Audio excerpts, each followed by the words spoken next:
नगर fort के लिए जितने भी पिछले दिनों से आंदोलन के लिए चेतावनी दी जा रही थी, सारे नेता मंच पर इकट्ठा हो गए, बयानबाजी हो गई, भाषण हो गए, चेतावनी जारी हो गई कि अब कूच होगा जयपुर की तरफ और जयपुर आकर सरकार पर, प्रशासन पर दबाव बनाया जाएगा।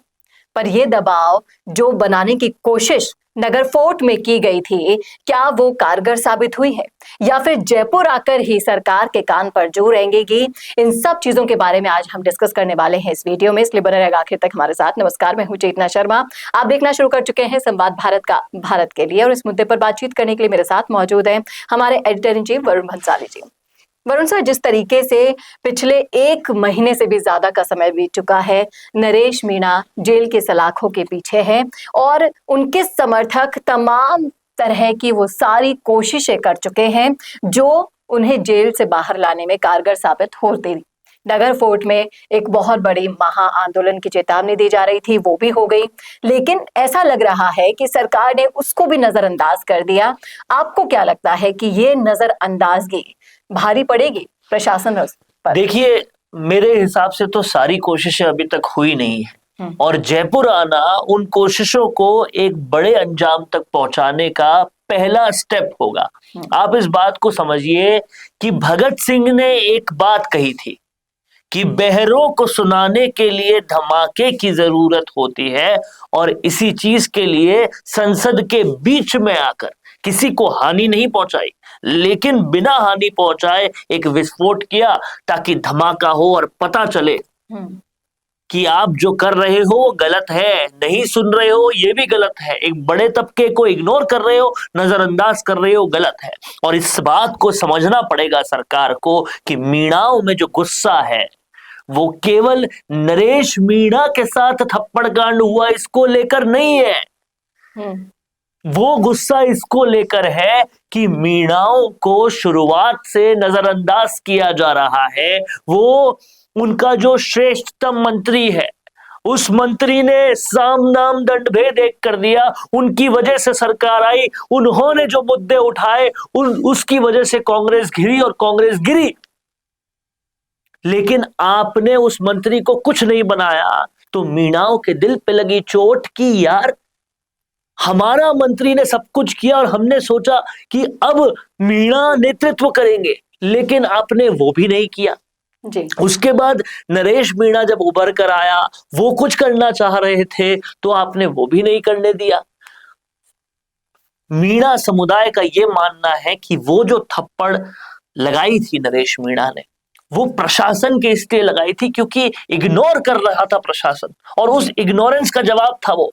प्रशासन की मनमर्जी को रोकने का तरीका भले ही हिंसक हो, लेकिन कार्यवाही के ऊपर सबका पॉजिटिव अगर नहीं सुनेंगे तो फिर आखिरकार क्या किया जाएगा, ये सबसे बड़ा पॉइंट है। आप इस बात को समझिए, दौसा में मीणा समाज के अधिकतर लोग रहते हैं और भी जगह पर रहते हैं, वहां पानी की समस्या है, उस पानी की समस्या की कोई सुनवाई नहीं है, और तमाम सारे मुद्दों पर जो सुनवाइयां होनी चाहिए कोई सुनवाई नहीं है। जब आखिरकार सुनवाई नहीं होगी, आप इस आंदोलन को देख लीजिए, आंदोलन करते गए करते गए करते गए, 1 सेकंड की भी सुनवाई नहीं की। अब जब सुनवाई नहीं करेंगे तो क्या करेंगे? जहां प्रशासन सारा बैठता है, सरकार सारी बैठती है, जहां सारा कामकाज होता है, वहां आकर हल्ला बोल करेंगे, और वहां आकर जब हल्ला बोल करेंगे तो सरकार को सुनना पड़ेगा। और अगर यहां पर उल्टा एक्शन करती है सरकार, उल्टा एक्शन करता है प्रशासन, टीयर गैस फेंकता है या किसी तरह से मीणाओं को खदेड़ने की कोशिश करता है, तो आप समझिए कि आंदोलन और बड़ा होगा। सरकार को समझना चाहिए कि 4 साल चलाना है उनको, और जैसे जैसे आंदोलन और बड़ा होता जाएगा, नाराजगियां बढ़ती जाएगी, पिछड़ा समाज दुश्मन समझ बैठेगा बीजेपी को, अगर बीजेपी ने कोई काम किया नहीं तो। और बीजेपी यही कोशिश कर रही है कि थाल में परोसकर अच्छे से मुद्दे दे रही है विपक्ष को। अभी तक तो नहीं था, लेकिन अब मुद्दे पे मुद्दे इकट्ठे होते जा रहे हैं। ये बात समझनी पड़ेगी, और अगर इस बात को नहीं समझे तो आप ये देखिए, कांग्रेस को बैठे बिठाए बिना कुछ किए एक थाली में परोसकर चीजें मिल जाएगी कि हाँ, वो पिछड़ा समाज, वो गुर्जर समाज जिनको कांग्रेस तवज्जो देती थी, इन्होंने नहीं दी, और सीधा सीधा ये बात हो जाएगी कि बीजेपी गुर्जर मीणा विरोधी है। इस बात को होने के लिए जिम्मेदार खुद बीजेपी होगी अगर उन्होंने अभी कुछ नहीं किया तो। देखिए कितने दिन बीत गए, देखिए महीना भर से ज्यादा का वक्त बीत चुका है। तमाम तरह के, अगर सिर्फ हमारे प्लेटफॉर्म की मैं बात करूं और उस पे किए गए कमेंट्स की बात करूं तो गुस्सा लगातार लोगों का बढ़ता जा रहा है। लोगों का एक सवाल है, नहीं किया सिर्फ जा एक रहा। सवाल है कि एक थप्पड़ की कितनी सजा हो सकती है, और हो क्या रहा है उसको अगर हम देखें तो एक केस सुलटता है, दूसरा केस डाल देते हैं, तीसरा केस डाल देते हैं। तो क्या ये एक सोचा समझा अटेम्प्ट नहीं है कि नरेश मीणा तो बाहर आना ही नहीं चाहिए, क्योंकि अगर बाहर आ जाएगा तो आंदोलन और बड़ा होगा, अरे नहीं आएगा तो भी आंदोलन बड़ा होगा, इस बात को नहीं समझ रहे। प्रहलाद गुंजल आ रहे हैं आंदोलन में, हनुमान बेनीवाल आ जाएंगे, और फिर अगर रविंद्र सिंह भाटी भी आ गए तो क्या साख बचेगी सरकार की, इस बात को समझना पड़ेगा। और आने वाले दिनों में विधानसभा का सत्र आ जाएगा, फिर बजट आ जाएगा। विधानसभा के सत्र और बजट में अगर आप पिछड़े समुदाय को पूरी तरह से नाराज कर दोगे तो फिर बहुत बड़ा बवाल होगा।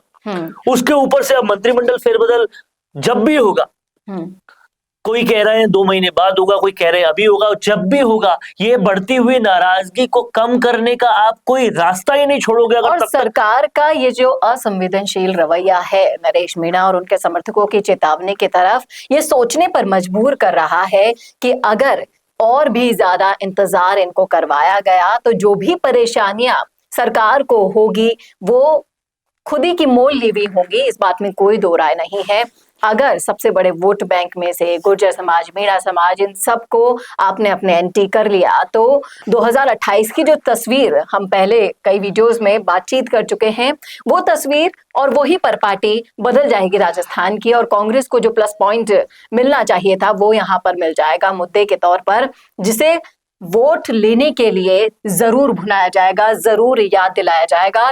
ये चेतावनी पूरे जनहित में जारी है। संवाद के प्लेटफॉर्म से इस वीडियो को ज्यादा से ज्यादा शेयर कीजिए ताकि जिम्मेदार लोगों तक पहुंचे और उन लोगों पर जिनके कान बंद हैं उनके कान खुल जाए, उनके कान पर जू रहेंगे कि इस विषय की गंभीरता को अगर अभी नहीं समझा गया, नहीं इस पर स्टैंड लिया गया तो ये कितना खतरनाक साबित हो सकता है। आपकी क्या राय है, आपका क्या सोचना है, कमेंट करके बताइएगा कमेंट बॉक्स में। कैसा लगा वीडियो बताना ना भूलेगा, और ऐसी और वीडियोस के लिए देखते रहिए संवाद भारत का, भारत के लिए। नमस्कार। बोरिंग वीडियोस को नेक्स्ट लेवल पे ले जाना चाहते हो लेकिन कैसे? कंफ्यूज मत हो। MIMS presenting certificate course in video editing. यहाँ सीखो प्रो एडिटिंग के सब सीक्रेट्स, ट्रांजैक्शन से लेकर इफेक्ट्स तक, चाहे YouTube वीडियोस हो या Instagram रील्स। इस कोर्स के बाद तुम्हारे वीडियोस बनेंगे टोटल शो स्टॉपर। इंडस्ट्री के एक्सपर्ट से ट्रेनिंग लो, अपने एडिटिंग स्किल्स को सुपरचार्ज करो और अपना कंटेंट गेम बढ़ाओ। तो अभी एनरोल करो certificate course in video editing में और बनो वीडियो के एडिटिंग मास्टर।